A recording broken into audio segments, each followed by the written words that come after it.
అందరికీ నమస్కారం అండి. ఏ వ్యక్తిని గురించి కానీ ఎవరి గురించి కానీ ఈ వీడియో చేయలేదు. మేము ఇదివరకు కర్ణాటకలో తెలంగాణలో చేసాము. ఇది ఎవరి గురించి కాదు, మా అనాలిసిస్ మా ఫ్రెండ్స్ అందరూ అడిగిన ఏది ఈ అభిప్రాయం తెలియజేయమని. నిన్న 17వ తేదీ జరిగిన ఎలక్షన్ ప్రకారము మన ఆంధ్రాలో తెలుగుదేశానికి 115 నుంచి 140 వరకు రావచ్చు అని తెలియజేస్తున్నాము. వైసీపీకి 30 నుంచి 60 వరకు రావచ్చు అని తెలియజేస్తున్నాము.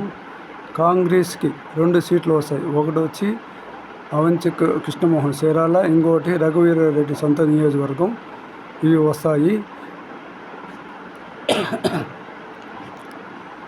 మళ్ళీ ఎంపీ సీట్లు వచ్చి టీడీపీకి 17 నుంచి 22, కూటమికి వైసీపీకి 3 నుంచి 7 వరకు రావచ్చని తెలియజేస్తున్నాం.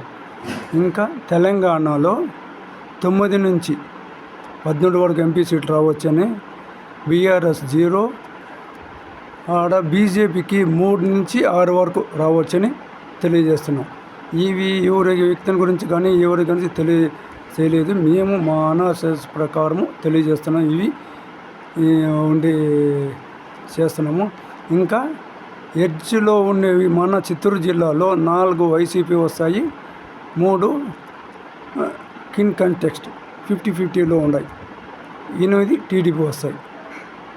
అది మన చిత్తూరు జిల్లా ఉన్నది. నాకు తెలిసినంత వరకు కాళహస్తి ఎలక్షన్ ముందు టీడీపీ ఉంది. ఇప్పుడు 50-50 సమస్య. ఎందుకంటే అక్కడ మధుసూదన్ రెడ్డి లేడీస్కి సపరేట్గా కాళ్ళమిట్లు, ముక్కు పొడుగ, చీర జాకెట్టు, పసుపు కుంకుమ ఇవి ఇచ్చి వాటితో పాటు 3,000 రూపాయలు కూడా ఇచ్చారు.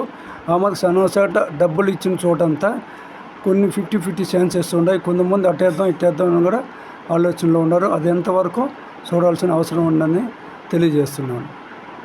టోటల్గా మన ఆంధ్రప్రదేశ్లో టీడీపీ కూటమి 115 నుండి 140, వైసీపీ 30 నుండి 60 వస్తాయని తెలియజేస్తున్నాను.